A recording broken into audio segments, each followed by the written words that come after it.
Hello and welcome to Fraggle Talk Classic, the unofficial Fraggle Rock podcast brought to you by toughpigs.com. My name is Beth, and I am rewatching for the millionth time. My name is Julia, and I'm rewatching for the first time in 10 years. My name is Adam, and your free trial to jokes about watching things for the first time has expired. If you would like to sign up for a subscription, please follow this link. Wow, that was weird. I think I blacked out for a second. Anyways, we have a guest. Hello, who is that I see? Hello, this is Cameron Garrity. It's so good to be here. Thank you so much for being here, Cameron. Welcome, we're glad you're here. Would you tell our listeners a little bit about who you are and what you do? Sure. Well, I am long time, first time in terms of Fraggle Talk, and I've been around the Tough Pigs universe over the years. I love to draw the Muppets, and I love talking about the Muppets. My friend and I, Adam, have our own podcast about puppetry called Puppeteers that we've been doing since about 2018. It's on a bit of a hiatus right now for a couple personal reasons, but we've talked to all sorts of puppeteers throughout the Muppets history, and I've just always grown up on this stuff, and it's my favorite thing to talk about. So I'm very excited to be here with you all. That's awesome. Rad? Yeah, and you also do a bit of your own puppetry. I do, yes. Thank you for talking about. Yeah, I do puppetry on the side for local theaters and short films and things like that. That's awesome. Yeah, it's really cool to follow your work and now finally get to work with you. Yes, it's a pleasure. Thanks so much for having me. Well, speaking of liking talking about Fraggles, Let's do it. So today we are talking about episode 2 of season 2, Boober Rock, which originally aired on January 9th, 1984, written by B.P. Nicol and directed by Norman Campbell, a Canadian composer, television producer, and television director, best known for co-writing the 1956 CBC TV musical Anne of Green Gables. So not the one that we grew up with in the 80s, but one that I have not seen this version. I may have to go track that down. oh, that makes this episode make so much more sense. I was so resistant to watching Anne of Green or reading Anne of Green Gables when I was a kid, and I finally watched the series with my mom, and I would have watched it a lot sooner if people had told me this is just a story about an autistic girl. Right? Oh my god. Because that's just the whole premise is here's this autistic girl who is not shamed into silence by society, and everybody realizes she's awesome and learns from her. Yup. That's it. That's the book. It's great. Cool beans. So we start off with Doc and Sprocket getting into the classic sibling roommate fight of, well, your stuff's on my side and my stuff's on your side. Let's just put a big line down the middle, which my notes on this are, there's no way this possibly doesn't go well. Yep. It feels very classic, like 80s, 90s sitcom trope. Like, I remember this exact episode of Full House as well. Same. Literally, I think I put Full House in my notes. Can we talk about the electronic sponge that Doc is working on? Because that seems dangerous. It's bonkers. Yeah, there's a lot of open wires, too. Wires and water. There's is there a flashlight on it? I was trying to see all the different parts to it. I mean, much like all of Doc's inventions, it doesn't make the most sense. I mean, again, why? What do you mean why? I haven't even figured out how yet. Exactly. Yeah, don't ask too many questions. Just go with it. But yeah, what would you use an electric sponge for? I think you mentioned something about car washing being a lot easier. And picking up oil spills, he mentions at one point. That's what it was. One, yes. Oh, I missed that. It's a noble goal, but I'm not sure how effective.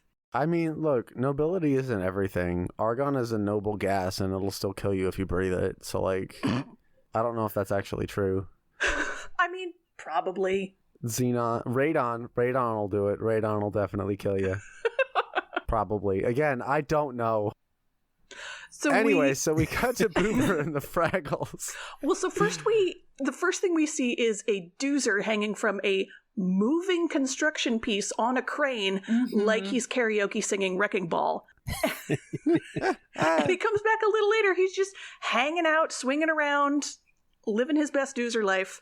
Well, that's the first shot we get when we go to the Fraggles, and it's I mean, we do get Boober getting upset that the doozer construction's in his way, and then he just walks through it. Yeah. But we didn't need this shot of, like, the doozer, like, doing this work and, like, speaking, and, you know, it feeds into, you know, mark your bingo cards, like, just all of these little, you know, Yeah, no scenes in the world building. It's very organic. Scenes, yeah. I feel like my gut says there's going to be some more doozer plot lines coming up in this season. Mm-hmm. Just because they've been making a point of including them in all of the foreground a lot more. Mm-hmm. Yeah. And I think Marjorie set it up well last season in the episode where she's trying to get a Gorg, a Fraggle, and a Doozer into the garden together in order to, you know, realize how much they all need each other. And they didn't at the time, but I think she's setting us up for future interspecies relationship growth. Yeah. So the Doozer is doozering. Red is leading some kind of singing lesson. And Boober has this great line. He says, between the Doozers doozering and the Fraggles frenzying, you can't think or sleep around here. And that's just me after a day at work. Like, I get it, buddy. Sometimes noise too much. Sometimes noise too much. And won't go where no noise. Very much so. I enjoyed too, and I wasn't necessarily thinking about it as I was watching this episode, but as you're saying right now that it's kind of the beginning of a season, the way that the one Doozer says after Boober knocks down his tower, like, hooray, now we get to rebuild it. And it's just another little bit of world building that kind of reminds the audience, like, he's not being a jerk. Like, this is how it works. And the Doozers actually really like when the towers get destroyed. Yeah, absolutely. Yeah. We saw in the previous season the Doozers are super cool with it because they just like building. And so when something gets destroyed or eaten, they're like, cool, there's more space to build. They've already laid the groundwork for the ecosystem there of how it all works together in some strange way. Yeah. And then Moki walks up and is doing the thing that annoys me about a lot of amateur artists. I love art. I love amateur art. I really don't love when the entire focus is, but no, I need to show you this thing without any consideration as to whether your audience is receptive or interested. Yeah. It has the same energy as someone trying to tell you about their dream when you're trying to get ready for work in the morning. Like, no, thank you. I wrote this later. It feels very similar to like white guy with a guitar at a party energy. Yes. Yeah. It's like, no, I want to play. Come on, let me play this. And it's like, but no. And Boober very clearly says no, and Moki just kind of doesn't listen and keeps pushing on. So this is a Moki, I'm angry at Moki episode. This is an Adam doesn't like Moki episode. Oh, see, in this moment, I have a little bit more empathy as a poet for Moki because I've been in the situation, mostly with like my partner, where one of us is like, hey, can I share this poem? And maybe the other is like, maybe not right now, but the other one really wants to share the poem. So I've been here. This is a rare circumstance where I'm like, I kind of get it with Moki that she's got something that she wants to share. But I do agree, though, also about, you know, pushing your art on friends when maybe they're not in the right headspace for it. Yeah. And it does end up being a message that he needs to hear. Mm-hmm. Yeah, at the end. But she doesn't know that. It's just and he doesn't know that yet either. Honestly, I was a little bit annoyed that was a message he needs to hear, because that's like, no. It feels like they're saying, oh, if only he'd listened when... And it's like, no, he didn't want to. Mm-hmm. No one is entitled to an audience. She does have a great line later in the episode, though, where she says, a poem is a gift. And I was like, you are correct, Moki. I will give you this in this episode. Finally, I'm on your side. See, I'm not as much of a poet as you are, but I definitely write poetry. And I don't know, my response is always, like, if I ask someone if they're up for reading a poem and they're like, no, I'm like, okay. And I'll go ask somebody else. Yeah. There are other people in the community. Right. Aside from the people who don't want to hear my poem. Yeah, it doesn't have to be Boober right now. She can go find someone else who's excited about it. She also has that line of like, oh, you always give the best feedback. And it's like, okay, you want him to do editing work for you? Just drop everything and be your editor? Moki, come on. Some unpaid labor right there. Yep. At least give him some diamonds or radishes. Along with him being super annoyed by Moki, we've already seen him be annoyed with Red, but Red comes in with her choir, her group that are like doing this weird singing, chanting, and they also start singing a version of the theme song, which I don't think we've ever seen like them acknowledge the theme song outside of the theme song before. I was going to ask if that had happened. Not to my knowledge. Nope. Does this happen again, Beth, or is this a pretty standalone moment? I'm pretty sure it's a standalone moment. Just for this making fun of Boober moment. Yeah, I mean, the episode is called Boober Rock, and so it does feel a little more apt to bring in Down at Fraggle Rock and turn it into Down at Boober Rock, since, what the rest of the episode will entail. I mean, maybe that's how they start every day, is by singing the Fraggle Rock theme song, which to them is just like, it's the song we sing every day, and now we go about our Fraggly lives. Oh, that gives the theme song so much more weight if that's just how every day begins for the Fraggles. Party, certainly. So Boober's grumpy, and he, leaves to go back to, the sleeping cave to get somewhere quiet. And then Red, and I'm skipping over some stuff, but this moment drove me up a wall. Red prances into the room, just belting a diss track. She has rewritten the Fraggle theme song to be just about dunking on Boober, and then just hits him. Yeah. Just hits him and knocks him over. What? Imagine rolling into a room with your overstimulated friend, belting 4 bars about what a jerk they are, and then just clocking them in the back of the head. What in the world? Oh, Red. She's a lot. Yeah, this is again, not great friendship moments for some folks in this episode, and this is definitely a big one for Red. It's a big old yikes. Mm-hmm. Yeah, and she kind of just keeps persisting until, I don't know, it feels like several minutes in where she's finally like, oh, I was just playing around, when he gets really... she knocks him over and he gets the mark on his favorite scarf, and at first she's like, well, that's what laundry is for, and it's really when he doesn't let up being angry where she's like, okay, but I was just joking, and doesn't really offer a real apology out the gate. Yeah, we get the funny but heartbreaking line, oh, okay, go ahead, laugh, trample on my tenderest feelings. Yup. Oh, Boober, I missed that. Oh, I was gonna say, I was really impressed that a lot of this scene that we're talking about was done in just one take. Yeah. From a puppetry perspective, I actually wrote down everything that happens. Red enters in with her diss track. The camera kind of follows her, but then Boober falls over with the laundry basket. Presumably, Dave has to change to a different Boober puppet that has the scarf attached to it. So he goes down and comes up with 2 different Boober puppets. That bleach nut explodes, and then Wembley picks up the pillow to start hyperventilating in it, and it's all done so seamlessly. I was just like, oh my gosh, the amount of detail that went into making the world just seem so effortless when it could have easily taken many takes to get all that choreography right. Yeah, there's got to be a lot happening below the frame, without a doubt.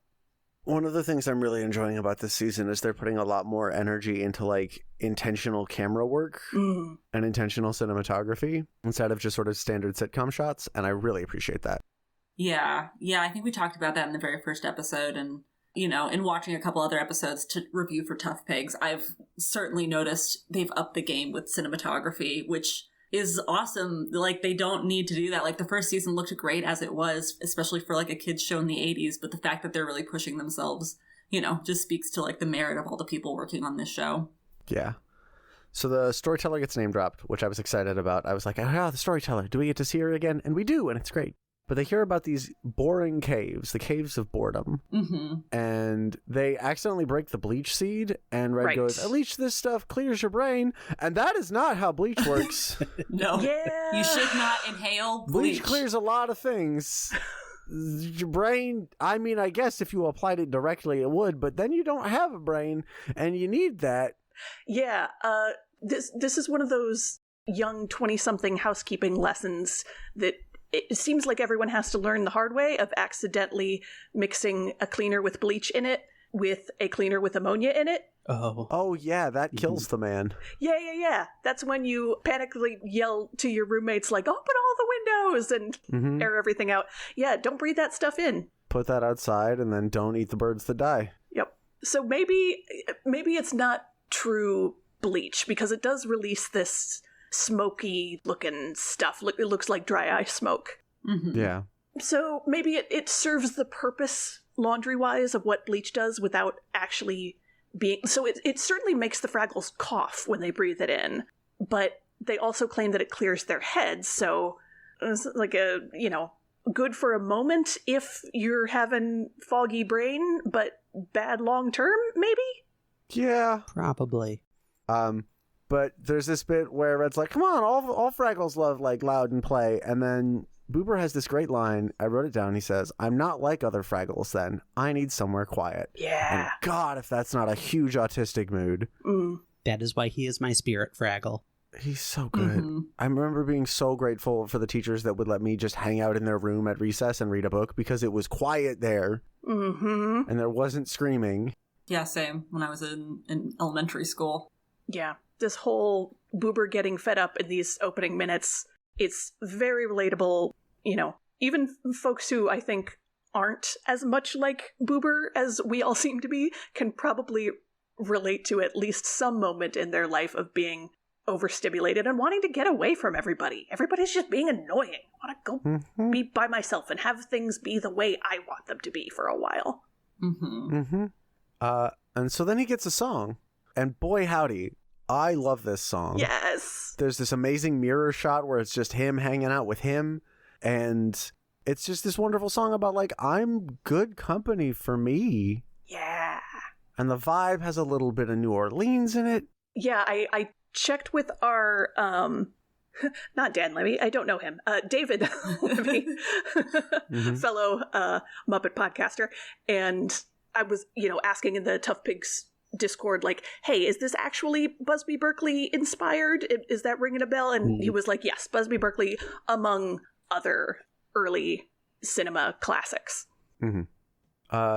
Self-love is not a concept you see a lot in any kind of media, much less children's media. And I love getting to see that expressed, and I'm a little bit annoyed that the whole point of the episode is very much that it's like, actually, you need community. And it's like, well, yes, you do. But also, sometimes you just need to go be alone and be with yourself, and that's fine. Yeah. It reminded me of one of my favorite songs of all time, and I would love to read you 4 lines from this song, if I may. Please do. Please. The song is called Sweep Me Off My Feet, and it's this great little story about this guy who's like getting all dressed up for a date, and then the twist is that the date is with him. He's just going on a date. He's taking himself out. And after that little bit of narration, he cuts to the chorus and says, I've finally found a love to last a lifetime. Someone who'll be there when I get old. A friend who just knows exactly what I'm thinking and takes the time to laugh at all my jokes. I love that. Isn't that great? Isn't that just beautiful? And like, I want more positive representation of that. Yeah. So, I don't know if I've talked about this on this podcast, but... What a sentence. I've talked about it on my friend's podcast, who is also my singing teacher. Check out Zeitgeist Radio. Very fascinating and fun stuff. And so she and I were chatting about, Muppet songs, because that's all we've done together, is all of the songs that I've practiced have been Muppet songs, because there's so many great ones. And they mean so much to me. And this was such a fun one to practice together. Like, I'd been living alone for a little while now and had finally, settled into understanding what my own rhythms are of like, okay, how long does it take when it's just me in the house for it to get dirty to the point where, oh, now I need to clean, and what are the things that I need to, feel better when I'm having a grumpy day, and all of that stuff. And it just encapsulates so perfectly that mood of like, yes, I found my little space and I'm so happy here and I'm great company with me by myself. And I love that they're like in these daydream shots that Boober has, he's got these other multiple selves that are singing and dancing along, providing the background chorus. It's so great because like, yeah, you've got the different aspects of yourself that are keeping you company. It's not insane to talk to yourself and be like, hey, here's what I think.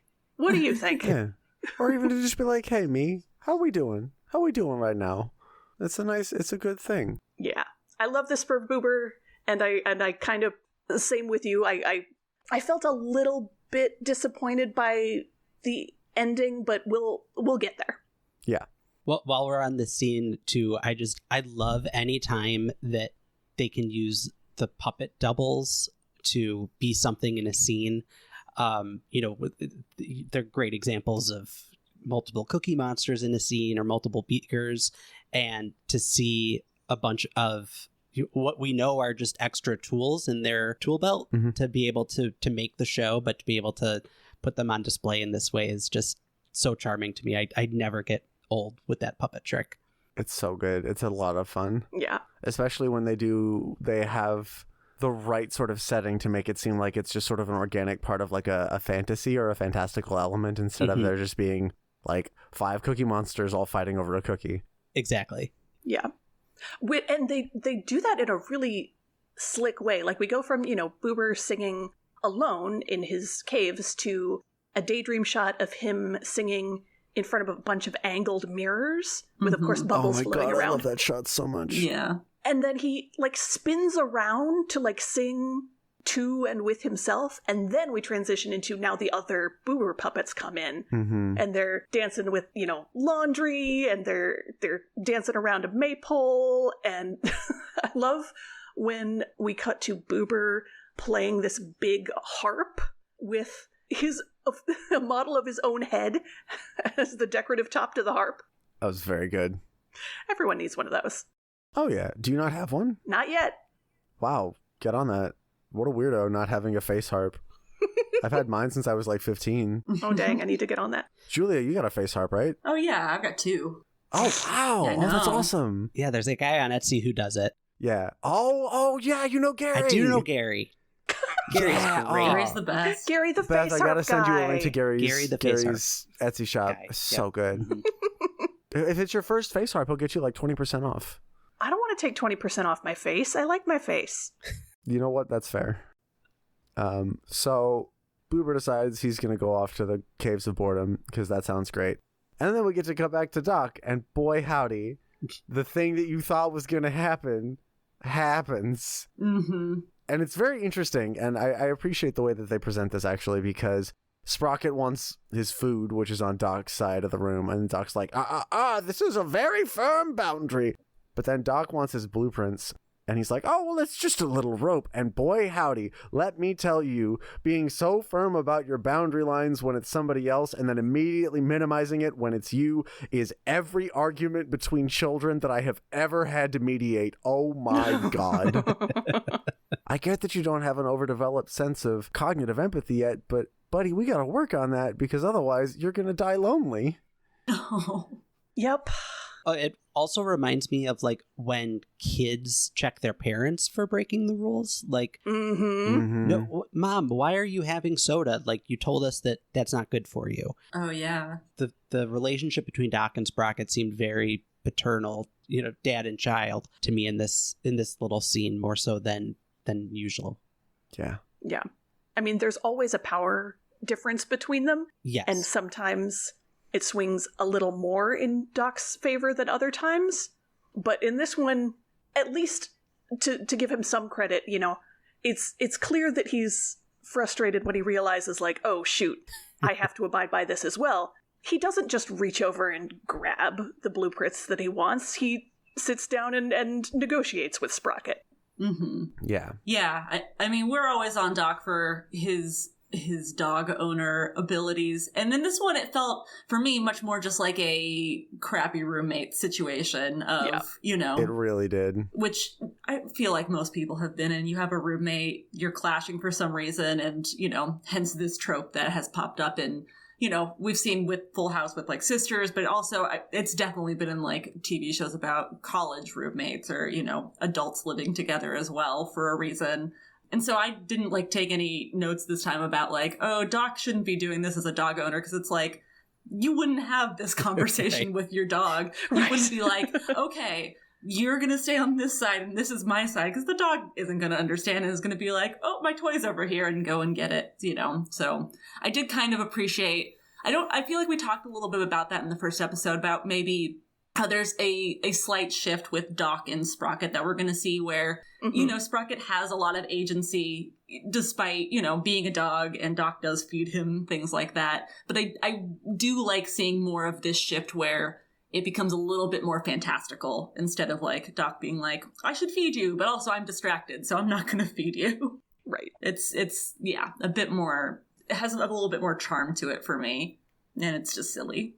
I do like it. It feels I'm less angry about it and more just sort of long-suffering. Yeah. That's fair. So we cut back to the Fraggles, and Moki and Gobo are going to visit Boober. And there's just a great little moment here where Moki's like, oh, I haven't read you my poem, have I? And Gobo goes, and I haven't read you Uncle Matt's latest postcard, have I? And Moki just does the immediate hands on hip, scrunched up Muppet face. And it's like, oh, Moki, I know you want attention, but in a good community, attention goes both ways. If you want to get attention, you have to give it. And you don't want to give it, do you? You just want to get attention. Also, I think that this is a move that Gobo does all the time when someone brings something up that he doesn't want to do. He's like, True. or we could do this postcard. And so there's also the chance that her and everyone else are like, we're so tired of these postcards, Gobo.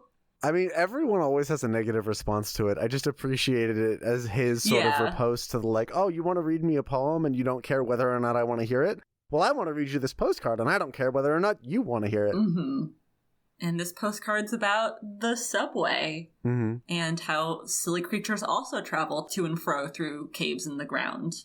I did like him describing a subway train as another moving cave that screams while it moves. What do you guys think the humans think Matt is? Just a little guy. Question. Just a little guy. Just a little guy. He's just a little guy. He's just a little guy. Just like a silly little guy. Beth, you brought up how, like, sometimes it's as if no one can see Matt and he's operating the world, like, just unrecognized by anybody. And sometimes, like, it's kids or animals. But this one, clearly, like, he faints and everybody can see him. Right.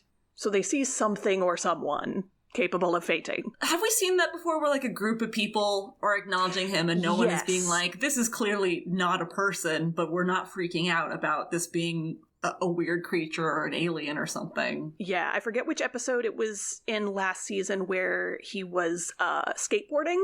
Oh, yeah. And the skateboarders did the same thing. They came over to make sure he's okay.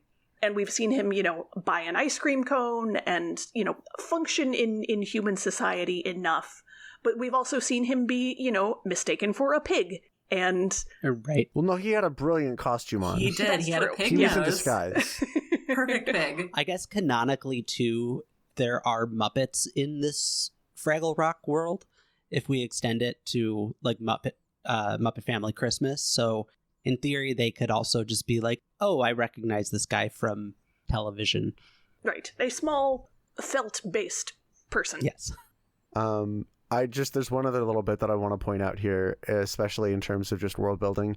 He sees an escalator and he compares it to a doozer conveyor belt. Yes. Mm-hmm. And not only is that continuing to loop the doozers in so that the viewer is aware of them, it's also just a really sweet thing because we get to see him processing a new thing through the lens of what he already knows. And that's really good writing. Yeah. And just saying hi to a baby while he's at it. Mm-hmm. Oh, yeah. But I love in segments like this when Matt points out some of the more absurd aspects of silly creature culture. Yeah. Like, why are they just standing around? And this place is very boring. Why are they here? Which, honestly, yeah. Can you imagine if there were activities at a subway? Oh, that would be great. That would be very cool. It's like a little arcade, like a Pac-Man game. That'd be pretty rad. Little library. Yes, little free library. Oh, see, that's a great idea. A juggler. I mean, I suppose if you're in a big enough city, you get the occasional musician. Mm-hmm. Street performer kind of vibe. Yeah. Alrighty. So they get to the Caves of Boredom, and there's this great little bit because Boober has the little toll ticket blocker thingy. And they just kind of duck under it. And it's not even that much of a complicated puppetry thing, but it's just really smooth and it's really organic and it just feels very natural in a way that I really appreciated it.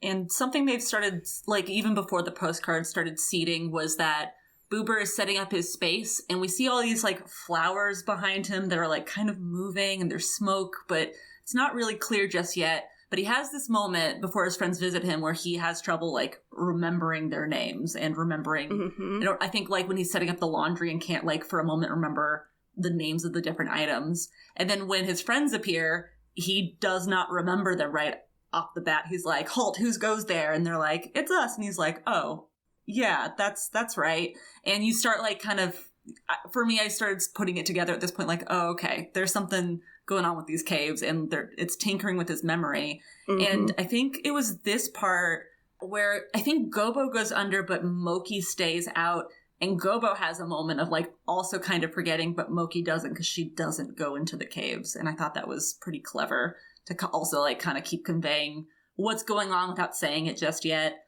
Ooh, I missed that. Yeah, me too. Yeah, what moment are you referring to? I didn't see that. Oh no, okay, so I messed up. Okay, so what happened is that Gobo and Moki go to see Boober, and Moki is the one that goes in to check on Boober. And as she's leaving, she tries to there's this moment where she tries to offer him assistance, but it's almost like she can't find the words, and she keeps like restarting. And it's like she's forgotten like what she's offering him in the first place. And Gobo was the one that stayed outside and didn't come in. He seems perfectly fine during the whole interaction. So it's so tiny. But I was like, oh, because she went in for a moment, and then she came out and like was clearing up the brain fog as she's like leaving with Gobo. So that's what I picked up on. Yeah. Well, Gobo did go in too briefly, but he was there for a lot less time. Yeah. Like he was the second one to enter and the first one to leave. Mm-hmm. So it would make more sense if he has had less exposure to the purple flowers that are making people forget.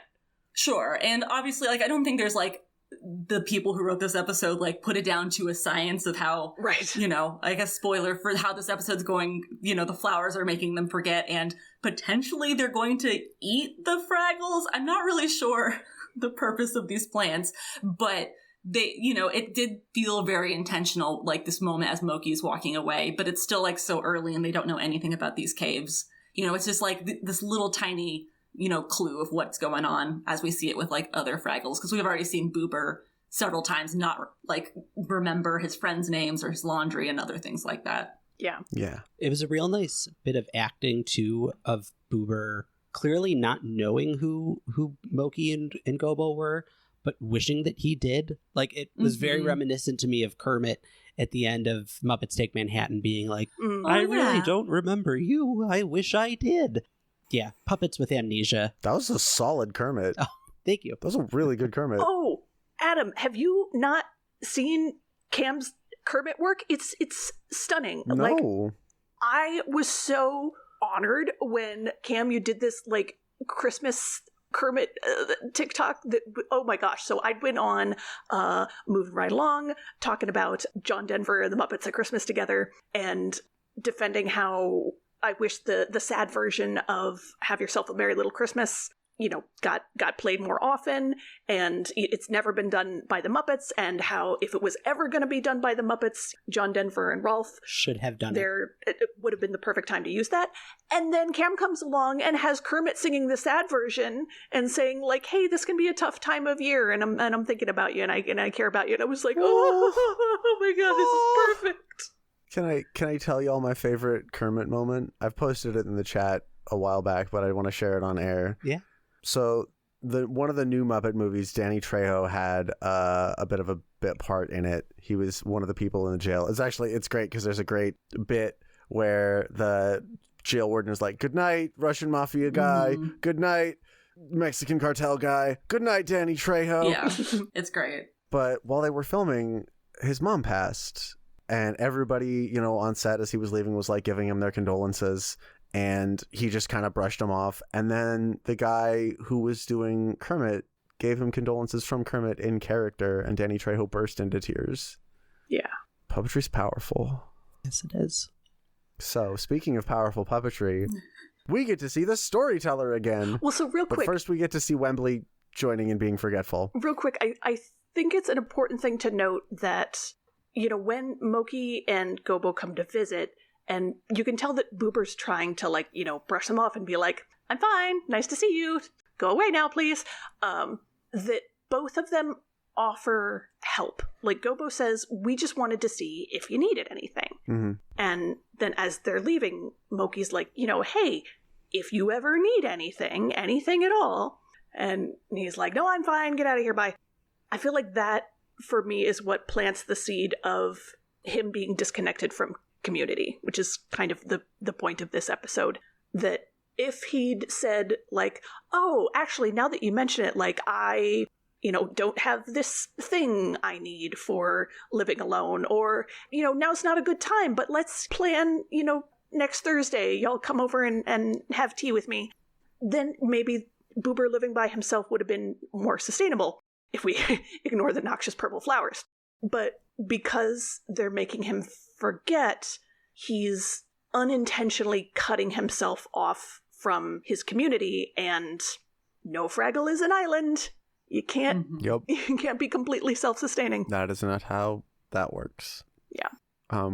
There is actually one more beat I wanted to touch on before we get to see the storyteller again, because Red continues to conduct her choir, and she at one point is like, louder, you guys are Fraggles, not Gorgs, and then they all start singing louder, and they just start throwing puppets into the air. Yes. So hit your bingo cards, yeet a puppet. This is a new way that they yeet puppets, and boy howdy, makes me laugh every time. It's very, very good. So specifically, she is leading them in a chant of the word whoopie. Yep. And, like, it established early on from the very first brainstorming pitches for this show, Fraggles live by the word, and the word is whoopie. Really? Yes. Like, this is a sacred concept to them. And so Red is basically like, it's the same as if she were, you know, leading them in like, hey, this is the song and dance of our people. This is an ancient prayer that we say together. This is a very important cultural thing, and it's important to get it right. That's so cool. Yeah. Thank you. I was unaware. So before we get to see the storyteller again, we get this great little bit where Boober's just sort of trying to figure out existence, and Wembley is there, and they're both kind of forgetful, but Boober way more so than Wembley. And there's a bit where Boober's like, well, why are you Wembley? And Wembley says, oh, well, I mean, they thought it meant easily makes up his mind. And Boober says, do you like it? And Wembley says, I can't decide. Yes. It's just this great little bit. Made me giggle. Yeah.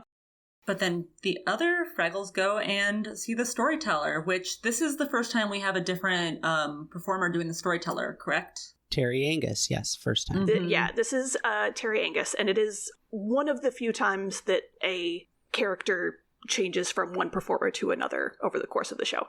Was it Richard season 1? Yes. Okay.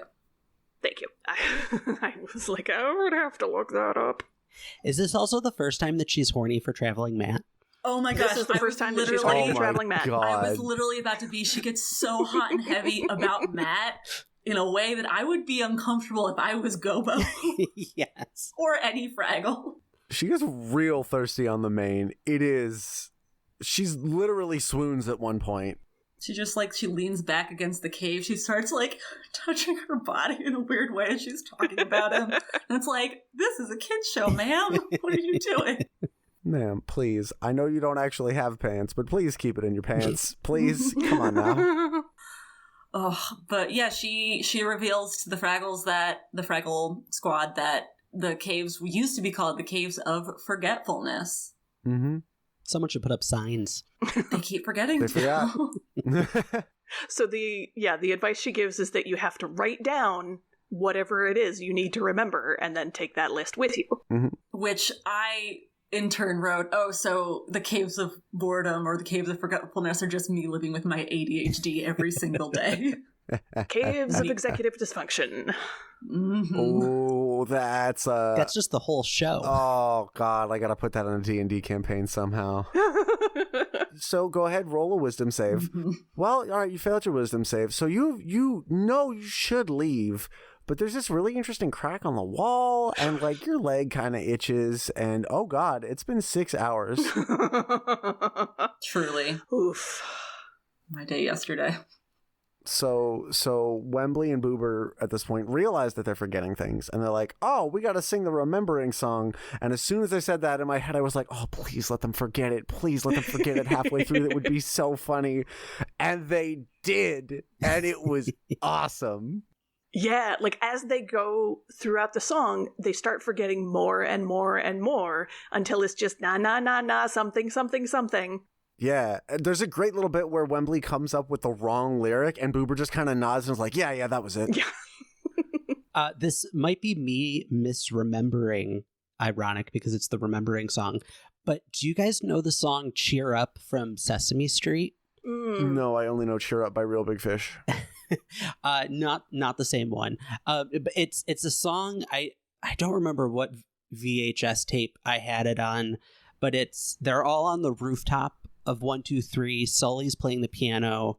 And then Hoots is there, and Big Bird, and a bunch of kids and humans, and it has almost the same like meter, and I don't speak music well enough to know, but it meter, rhythm, as I was and hearing melody. this, I was like, where have I heard this before? And it's like, oh, this is Cheer Up from Sesame Street. Mm. And then I also enjoyed the na na na na left wing, and that reminded me of the La La song from of Bert and Ernie. Oh, And yes. I do know that one. that would track pretty well to that too. Nice. It's funny you bring that up because this is actually the same melody as another song that we will hear later in Fraggle Rock. Oh, no kidding. Oh. I've commented on this before. They have a lot of reuse of sort of vibe and tone. They do a lot of really cool original stuff and a lot of really cool sort of genre mashup. And then they have two kind of songs that they wind up hitting a lot, which is sort of sad, quiet, pensive, processing, solo Fraggle, and big upbeat, we're all gonna do a thing and it's gonna be a bop, Fraggles. And this might be a third one evolving. I'm not sure if this falls into like its own genre of song, but it's just exactly the same melody as one that we'll hear later, which they don't do very often. They very rarely use the exact same melody, but it does happen twice that I can think of off the top of my head. Oh, yeah, there's nothing new under the sun, and like if you make 2 to 3 songs an episode and then you make 70-something episodes, 5 seasons. Yeah, you might wind up reusing a motif or two, and I'm not gonna judge them for that at all. Yeah, totally. What I am gonna judge is the list that they make, which is 1, go to the caves, 2, I don't remember, there's 3 steps, and I only wrote down my reaction, but I remember it's like go to the caves and get Boober and Wembley. Mm-hmm. They don't put leave the caves on the list. Right. Item number 3 is just, and don't forget to remember. Yeah, which is like, that's not helpful. You need to make sure that you remember to leave. Oh, I was just going to say being more specific of like, don't forget to remember what? Don't forget to count. Don't forget to breathe in and out. Ah! Sorry, that's one of my favorite obscure Grover quotes. Remember who? Remember what? Remember Chicka Chicka Slim Shady. Very nice. Perfect. Excellent. Listeners, you cannot see, but Beth just deflated like a wacky waving inflatable arm waving tube man that had its cord plugged. It was a beautiful thing to watch.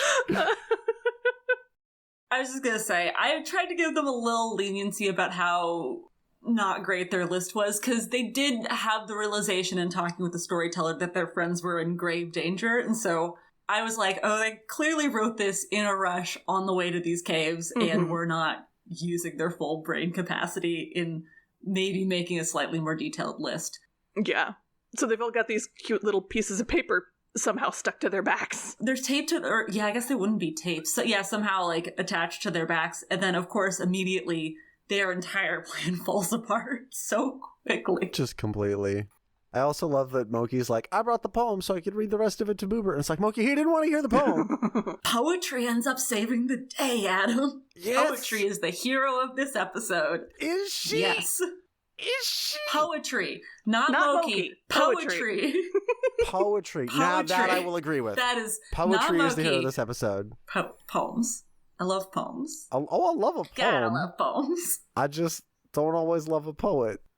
I mean, I've known so many poets that I have to say, I agree. Well, I don't know. There is a specific type of performing artist who gets into whatever medium they can get into, specifically because it means they will have a captive audience and a guaranteed source of attention. Oh, so many slam poets, that is their personality. And I won't get into it. There is a bit of huge dialogue in the national slam poetry scene for the last week about people over the age of 25 who are still doing slam poetry. And I have so many takes on that. Mostly, if it's not hurting anybody and they're happy doing it, let them do it. Anyway, That's another rant. But there are certainly like slam poets, but also just like page poets and writers in general, any kind of artist, you know, if they make that their whole personality and they foist it upon, you know, other folks because they're like, this is clearly more important than anything else going on. Yeah, those people suck, and they definitely exist. But I stand by the point that poetry saves the day in this episode. Poetry 100% saves the day, and there's a reason I love poetry despite the people who annoy me. I'm used to seeing these particular people at, like, stand-up open mics or, like, music open mics, Because it's not just poets. There's a specific type of... and I say this frustration in part because I have been that kind of person before, and we always dislike most and others what we dislike about ourselves. But, like, good God. Like, no. Stand-up and musicians trying to infiltrate mics that are specifically for poetry is another rant that I can give you for a different day.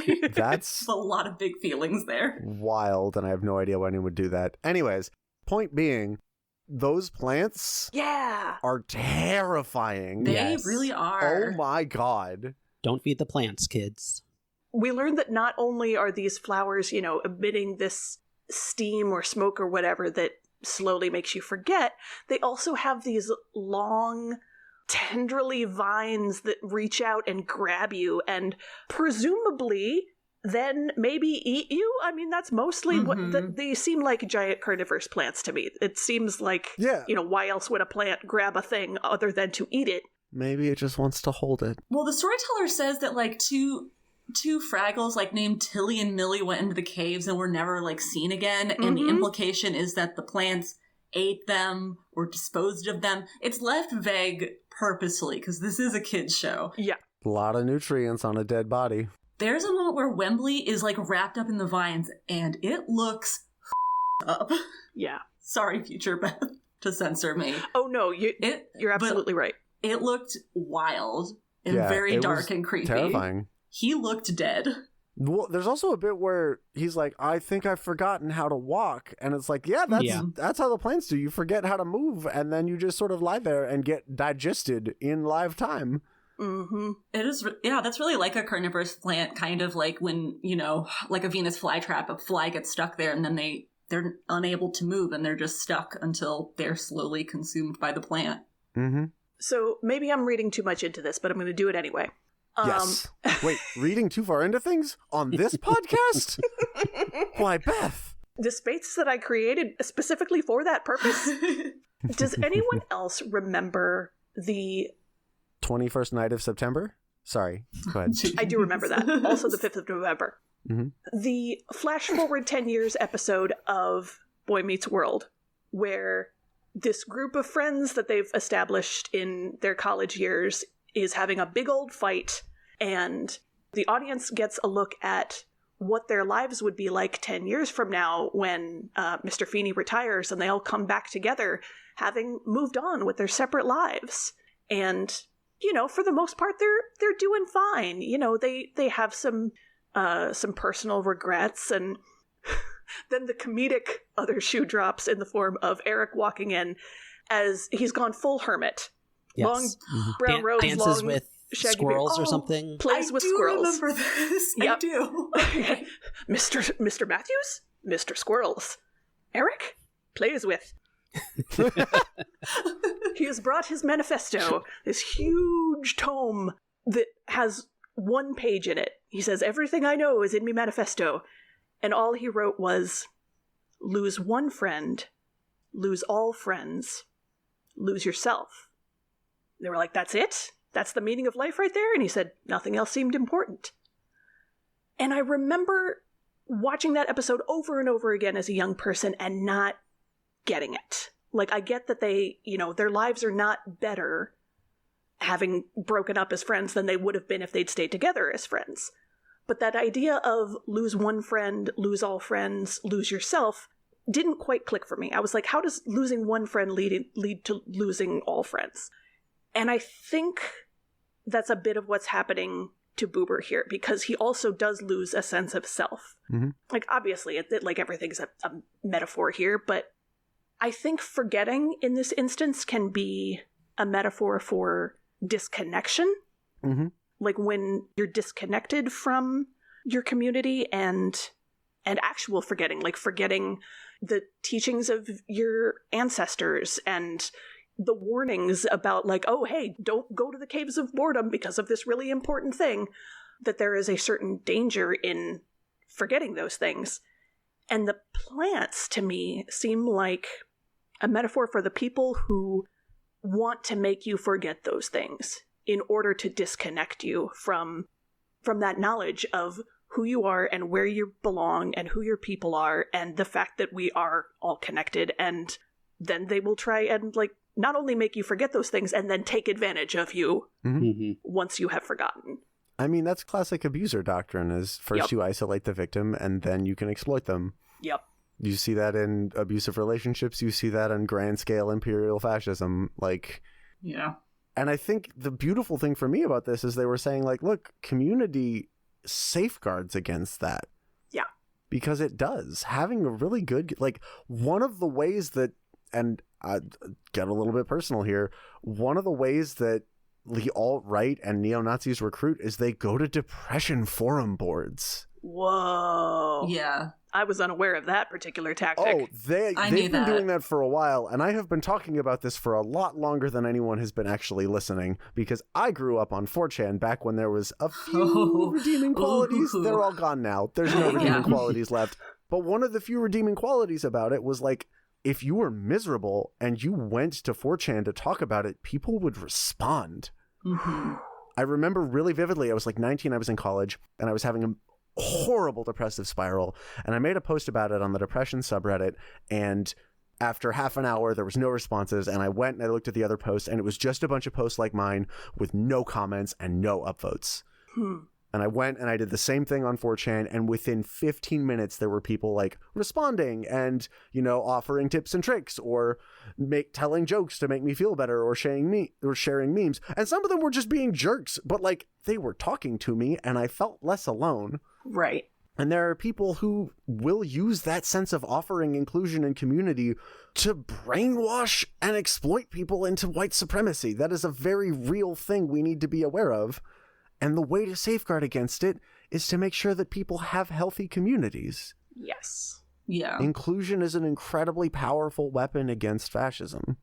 Full stop. Yeah. It's really easy to target people when they're at their lowest and, you know, when they're isolated. They also, John Oliver just did a whole segment about scammers that are currently happening, like how they target people that are by themselves. And those are the folks that think they're building relationships with real people, and then they have all their money taken. So it's a really awful trait that we see in fascism, and people being scammed out of their livelihood and all of these different things. And, you know, this time also flowers that make you forget. Yeah. Yeah. But luckily, there's a bleach nut there, and it gets broken by accident. And Boober has the moment of, like, coughing and hacking, and then he suddenly has clear head, which earlier when they broke the bleach nut, I had a moment where I was like, this seems strange. Okay. And then it came back and I was like, oh, they made sure we knew what this was early on. So now when it happens, we understand why suddenly he can remember. Right. Yeah, set up, payoff. Yeah, great device. I wrote in my notes, this is the battle of the smelly smokes. And it felt right, like alt-title. Mm-hmm. Yeah. Battle of the Smelly Smokes. Oh, I like that. So yeah, I love that Boober ends up saving himself through, like, laundry? the things that he loves, like laundry and cooking. It's beautiful because we should backtrack. Moki, Gobo, and Red, they reach the Caves of Boredom finally, and they realize that they're starting to forget, and they read their lists, but they keep forgetting, and they look around helpless, and the next time we see them, they are just fully entwined, trapped by these vines. Also terrifying.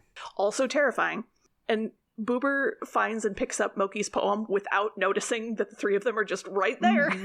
Mm-hmm. And so Moki's poem in the first half, Boober seized onto that because of, like, yes, Fraggle Rock is noisy, and I want to go live alone. That's the message I'm going to seize upon here. And now he's reading the second part where, what is it? But once alone, I miss my friends, the meals we've shared, the songs which sends me back to find the Fraggles of my heart. And he's like, oh, okay, that rings a bell. Songs, friends, meals, he's my friend. And when you have a friend, you make a big meal and invite him over to share it. Now, if I can only remember what a meal is, I can make one for the little fella. Yeah. So he just starts throwing together all of the stuff he can find into his wash tub. That's how you cook, right? Yeah. That's how you cook. It's like rocks and moss and just, like, really random things. And he's like, yep, making a delicious meal out of all of this. It's sweet and also funny. Yeah.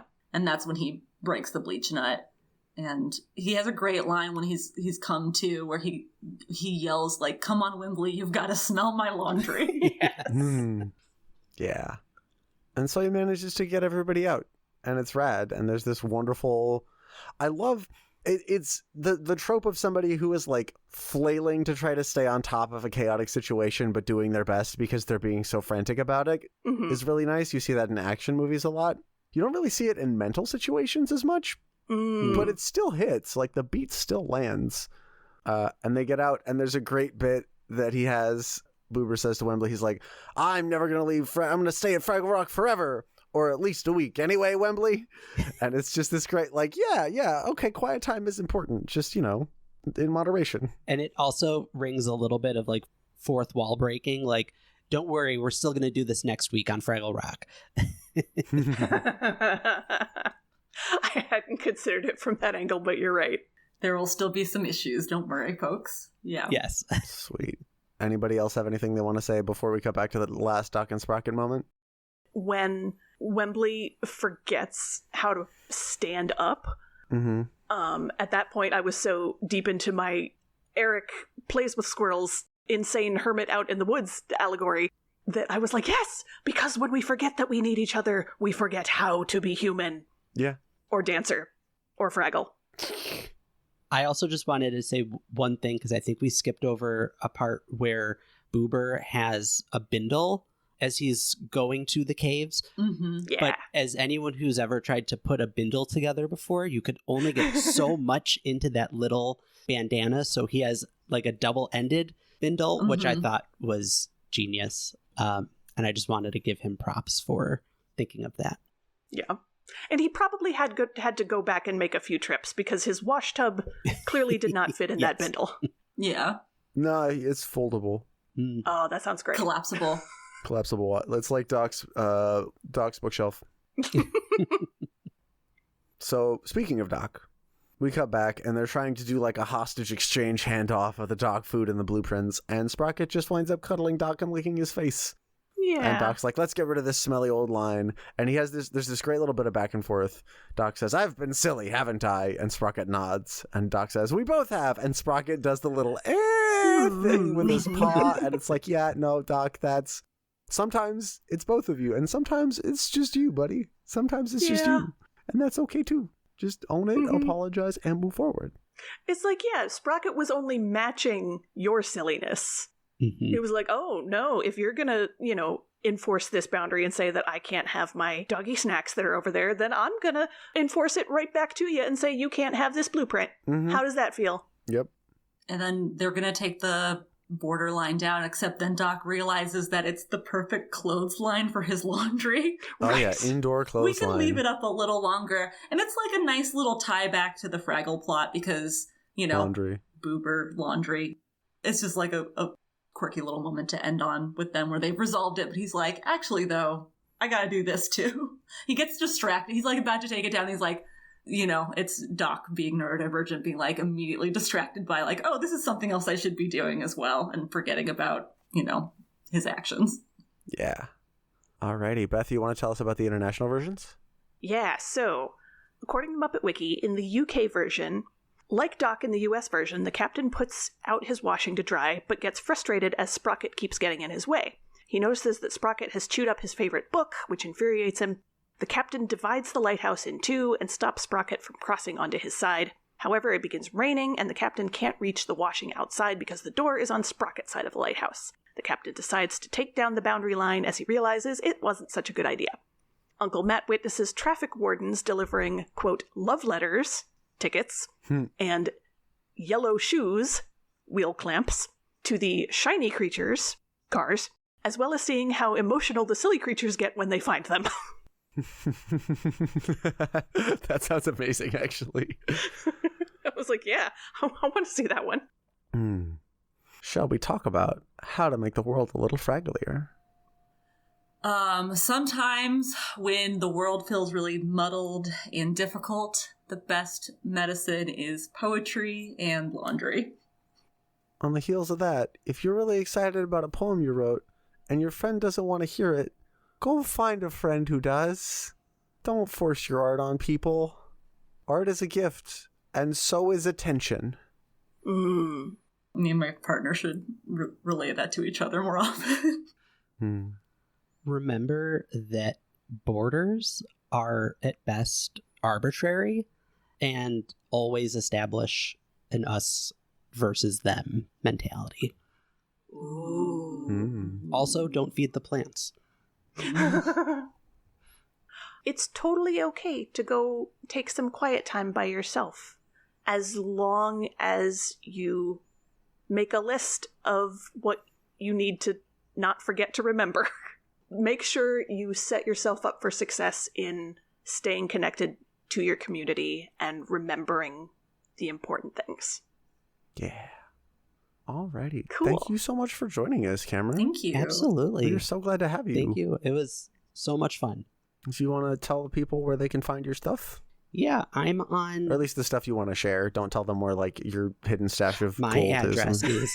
No. 123 Fake Street. That's right. My phone number is 555. No, you can find me on most of the social medias at Cam Garrity. My website is also camgarrity.com. And I was thinking of joining Mastodon recently, but I decided that I'd rather wait until they made pterodactyl, triceratops, or saber-toothed tiger instead. I told that joke on another podcast and they cut it, and it made me so sad. How dare. I don't think they knew what the Power Rangers were, and I was like, come on.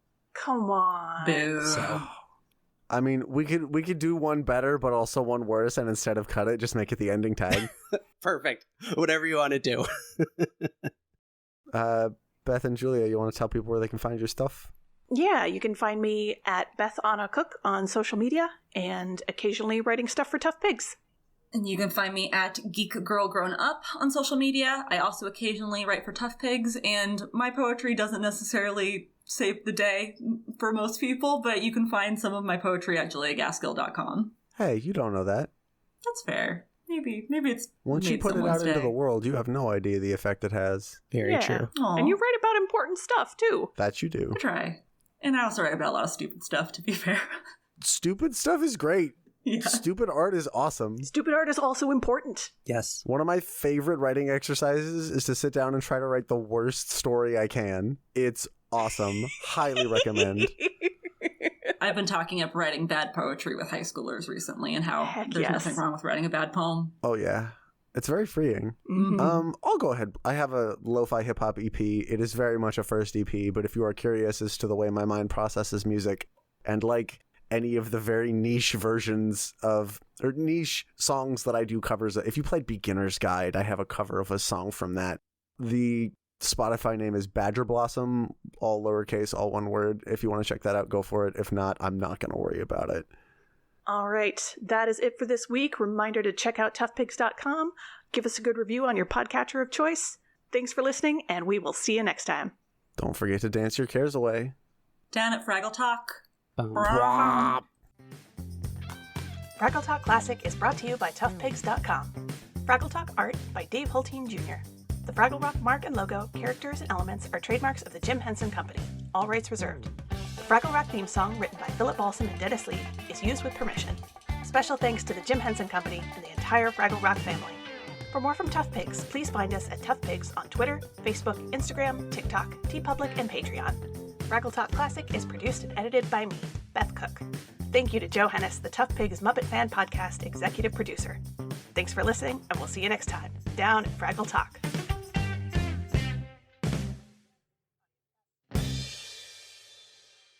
So it moves.